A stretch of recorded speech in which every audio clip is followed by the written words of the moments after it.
क्या आप जानना चाहते हैं कि एक आम आदमी बिल्कुल मेरी तरह निवेश करके करोड़पति कैसे बना? कोई लॉटरी नहीं, कोई विरासत नहीं, सिर्फ सही ज्ञान और अनुशासन। दोस्तों, मेरा नाम अंकित है और आज इस वीडियो में मैं अपनी पूरी यात्रा आपके साथ साझा करने वाला हूं। मैं आपको बताऊंगा कि मैंने कहां से शुरुआत की, कौन सी गलतियां की जिनसे आपको बचना चाहिए, और वो कौन सी सही आदतें थीं जिन्होंने मुझे यहां तक पहुंचाया। हम बात करेंगे निवेश के सबसे आसान तरीकों की, चाहे वो SIP हो, म्यूचुअल फंड हो या फिर शेयर बाजार। यह वीडियो उन सभी के लिए है जो अपनी मेहनत की कमाई को बढ़ता हुआ देखना चाहते हैं, लेकिन जिन्हें यह नहीं पता कि शुरुआत कहां से करें।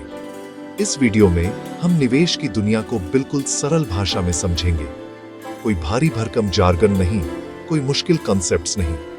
मैं आपको वो प्रैक्टिकल स्टेप्स बताऊंगा जो कोई भी अपना सकता है, चाहे आपकी सैलरी 15,000 हो या 1,50,000। हम सीखेंगे कि कैसे छोटे छोटे कदम उठाकर एक बड़ा फाइनेंशियल गोल हासिल किया जा सकता है। मैं आपको अपनी गलतियों से सिखाऊंगा ताकि आप वो समय और पैसा बर्बाद न करें जो मैंने किया था। मेरा वादा है कि इस वीडियो के अंत तक आपके पास एक क्लियर रोड मैप होगा, एक आत्मविश्वास होगा कि आप भी अपनी फाइनेंशियल जर्नी शुरू कर सकते हैं और उसे सफलता तक पहुंचा सकते हैं। तो तैयार हो जाइए, क्योंकि यह सिर्फ एक वीडियो नहीं है, यह आपकी फाइनेंशियल फ्रीडम की पहली क्लास है। हम मिलकर सीखेंगे कि कैसे निवेश करके आप सिर्फ पैसे नहीं बल्कि अपने सपनों को भी साकार कर सकते हैं। मैं आपको अपनी पूरी जर्नी स्टेप बाय स्टेप दिखाऊंगा और मुझे यकीन है कि अगर मैं यह कर सकता हूं तो आप भी कर सकते हैं। तो चलिए शुरू करते हैं यह रोमांचक सफर। दोस्तों, सबसे पहला और सबसे जरूरी सवाल यही आता है, शुरू कहां से करें? इसका जवाब बहुत ही सरल है, अपनी इनकम से। सबसे पहले एक नियम बना लीजिए, अपनी कमाई का कम से कम 10% आपको हर महीने बचाना है। ये नॉन नेगोशिएबल होना चाहिए। जैसे ही सैलरी आती है, सबसे पहले इस 10% को एक अलग अकाउंट में डाल दें। यह वो पैसा है जिसे आप अपने भविष्य के लिए काम पर लगाएंगे। यह आपकी फाइनेंशियल आर्मी का पहला सिपाही है। शुरू में यह रकम छोटी लग सकती है, लेकिन यकीन मानिए, यही छोटी रकम आगे चलकर एक विशाल साम्राज्य बनाएगी। एक बार जब आप बचत करना शुरू कर देते हैं, तो दूसरा कदम है अपने लक्ष्य तय करना। आप निवेश क्यों कर रहे हैं? क्या आप एक घर खरीदना चाहते हैं, एक नई कार, या फिर आप मेरी तरह 50 की उम्र में आराम से रिटायर होना चाहते हैं? अपने लक्ष्यों को लिखें। शॉर्ट टर्म गोल्स यानी 1 से 3 साल, मिड टर्म गोल्स यानी 5 से 7 साल, और लॉन्ग टर्म गोल्स यानी 10 साल से ज्यादा। जब आपके सामने आपके लक्ष्य साफ होते हैं, तो निवेश का रास्ता अपने आप साफ हो जाता है। यह आपको भटकाव से बचाता है और आपको अनुशासित रखता है, क्योंकि आपको पता होता है कि आप यह सब किसके लिए कर रहे हैं। जब आप शुरुआत कर रहे हैं, तो सबसे जरूरी है अपने पैसे को सुरक्षित रखना। इसलिए हमें कम रिस्क वाले विकल्पों से शुरू करना चाहिए। मेरे लिए सबसे अच्छा दोस्त बना म्यूचुअल फंड में SIP यानी सिस्टमैटिक इन्वेस्टमेंट प्लान।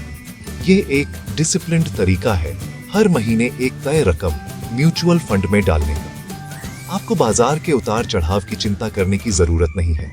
बस एक तारीख तय करें और हर महीने आपका पैसा अपने आप इन्वेस्ट हो जाएगा। यह आदत बनाने का सबसे अच्छा तरीका है। इसके अलावा पब्लिक प्रोविडेंट फंड यानी PPF एक बेहतरीन विकल्प है। ये सरकार द्वारा समर्थित है, इसलिए इसमें रिस्क लगभग शून्य है और इस पर मिलने वाला ब्याज भी टैक्स फ्री होता है। इसके साथ ही फिक्स्ड डिपॉजिट्स यानी FD और पोस्ट ऑफिस की योजनाएं भी हैं। FD सबसे पारंपरिक और सुरक्षित तरीकों में से एक है, जहां आपको एक निश्चित समय के लिए एक निश्चित ब्याज दर मिलती है। पोस्ट ऑफिस की भी कई स्कीमें हैं, जैसे नेशनल सेविंग्स सर्टिफिकेट या किसान विकास पात्रा, जो सुरक्षा और अच्छे रिटर्न का एक संतुलन प्रदान करती है। शुरुआत में अपने पोर्टफोलियो का एक बड़ा हिस्सा इन सुरक्षित विकल्पों में रखें। यह आपके निवेश की नींव को मजबूत करेगा और आपको मानसिक शांति देगा कि आपका मूलधन सुरक्षित है। जब आपकी नींव मजबूत हो जाए और आपको निवेश की थोड़ी समझ आने लगे, तब आप मीडियम रिस्क वाले विकल्पों की ओर बढ़ सकते हैं।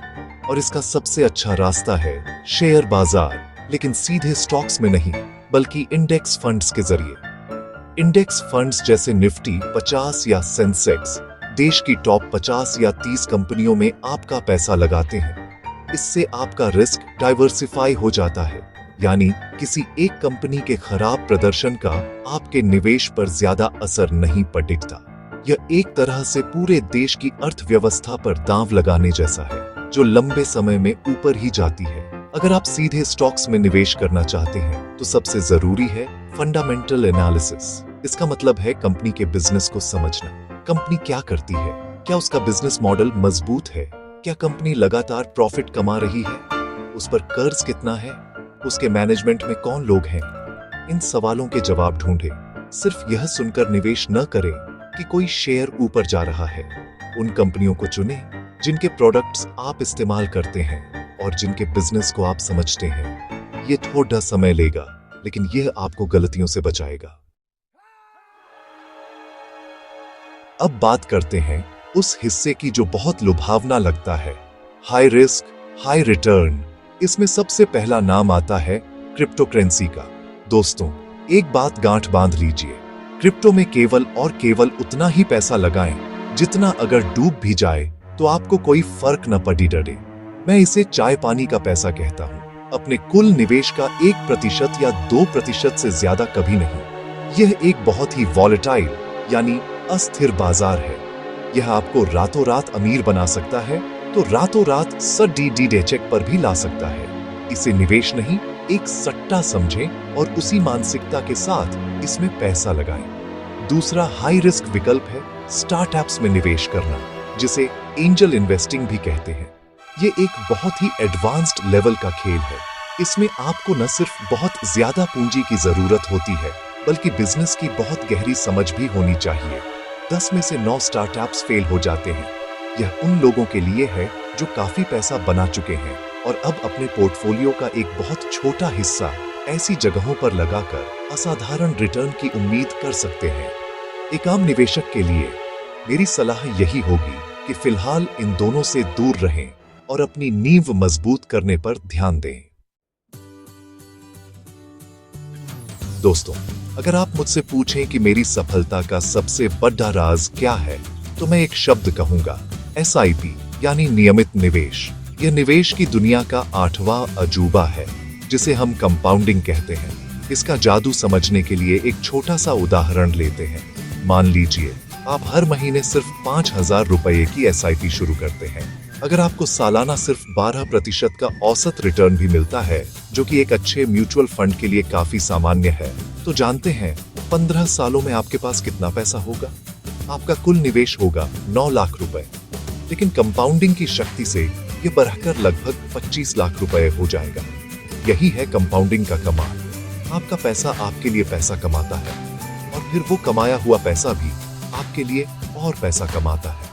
यह एक स्नोबॉल की तरह है जो पहाड़ से लुढ़कते हुए शुरू में छोटा होता है, पर जैसे जैसे नीचे आता है विशाल होता जाता है। SIP की सबसे अच्छी बात यह है कि यह आपको बाजार के उतार चढ़ाव से बचाती है।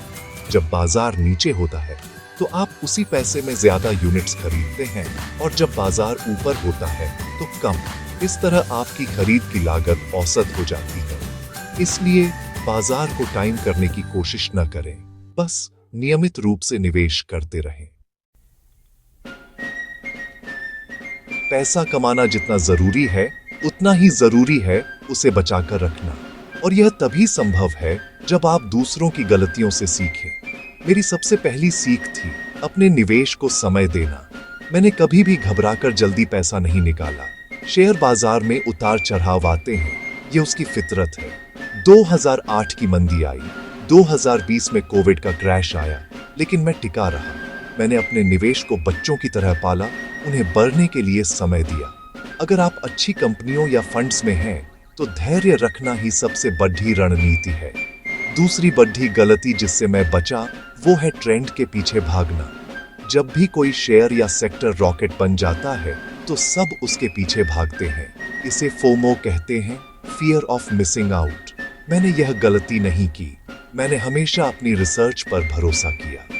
मैंने उन कंपनियों में निवेश किया जिनके बिजनेस को मैं समझता था, न कि उनमें जिनका शोर ज्यादा था। और तीसरी और सबसे जरूरी बात, मैंने कभी भी बिना रिसर्च के किसी की टिप पर या सुनकर निवेश नहीं किया। आपका पैसा आपकी मेहनत का है, उसका फैसला कोई और क्यों करे। हमेशा अपनी ड्यू डिलिजेंस करें। सफलता एक दिन में नहीं मिलती, यह अच्छी आदतों का नतीजा होती है। मेरी सबसे पहली और मजबूत आदत थी पे योरसेल्फ फर्स्ट। जैसे ही सैलरी आती, मैं सबसे पहले अपने SIP और निवेश के पैसे को अलग कर देता। जो बचता उसी में घर का खर्च चलाता। इससे यह सुनिश्चित हो गया कि मेरा निवेश कभी नहीं रुकेगा, चाहे कुछ भी हो जाए। यह एक अनुशासन है जो आपको खुद पर लागू करना होगा। यह शुरू में मुश्किल लग सकता है, लेकिन कुछ महीनों के बाद यह आपकी आदत बन जाएगा। दूसरी आदत जिसने मेरी जिंदगी बदल दी, वो थी खुद को लगातार फाइनेंशियली एजुकेट करना। मैंने फाइनेंस की किताबें पढ़ना शुरू किया, जैसे द इंटेलिजेंट इन्वेस्टर और रिच डैड पुअर डैड। मैंने बिजनेस अखबार पढ़ना शुरू किया, इकोनॉमिक टाइम्स, मिंट। मैंने अच्छे फाइनेंशियल ब्लॉग्स और यूट्यूब चैनल्स को फॉलो किया। मैं यह समझने की कोशिश करता था कि अर्थव्यवस्था कैसे काम करती है, कंपनियां पैसा कैसे कमाती हैं। ज्ञान ही आपकी सबसे बड़ी संपत्ति है। जितना आप सीखेंगे, उतना ही बेहतर आप अपने पैसे को मैनेज कर पाएंगे। तो इन सब आदतों, अनुशासन और ज्ञान का नतीजा क्या निकला? मैं आपको अपनी कहानी बताता हूं।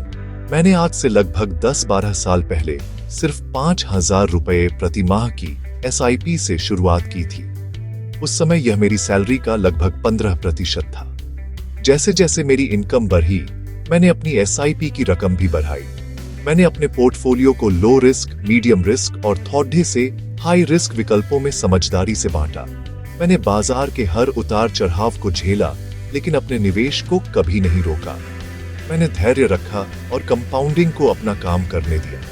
और आज 10-12 सालों के निरंतर प्रयास के बाद मैं गर्व से कह सकता हूं कि मेरा पोर्टफोलियो 1 करोड़ DH के आंकड़े को पार कर चुका है। ये कोई रातों रात की सफलता नहीं है, ये सही समय पर शुरुआत करने, धैर्य रखने और अनुशासन का परिणाम है। यह इस बात का सबूत है कि एक आम इंसान भी छोटी छोटी बचत और सही रणनीति से वित्तीय स्वतंत्रता हासिल कर सकता है। अगर मैं, एक साधारण बैकग्राउंड से आने वाला लड्डी DH का, यह कर सकता हूं, तो यकीन मानिए आप में से हर कोई यह कर सकता है। जरूरत है तो बस पहले कदम की। तो दोस्तों, यह थी मेरी कहानी, एक साधारण लड्डी DH की, जिसने निवेश की शक्ति को समझा और अपनी किस्मत खुद लिखी। एक बात हमेशा याद रखिएगा, निवेश जादू नहीं है, यह धैर्य और सही रणनीति का खेल है। इसमें कोई शॉर्टकट नहीं है। आपको बीज बोना होगा, उसे हर दिन पानी देना होगा और फिर सालों तक इंतजार करना होगा, तब जाकर आपको मीठे फल मिलेंगे। मैंने आपको वो सारे बीज और पानी देने के तरीके बता दिए हैं जो मैंने इस्तेमाल किए। अब जमीन आपकी है और मेहनत भी आपको ही करनी होगी। मैं आप सभी को प्रोत्साहित करना चाहता हूं कि आज इसी वक्त यह वीडियो देखने के बाद अपना पहला कदम उठाएं, चाहे वो सिर्फ 500 रुपए की SIP ही क्यों ना हो। शुरुआत करना सबसे जरूरी है। अपनी मेहनत की कमाई को सिर्फ बैंक अकाउंट में पड़ी रहने मत दीजिए, उसे काम पर लगाइए ताकि वो आपके लिए और पैसा कमा सके। अपने भविष्य की जिम्मेदारी अपने हाथों में लीजिए। याद रखिए, आपकी वित्तीय स्वतंत्रता की यात्रा का सबसे अच्छा दिन कल नहीं, बल्कि आज है। मुझे उम्मीद है कि इस वीडियो से आपको प्रेरणा और एक स्पष्ट दिशा मिली होगी।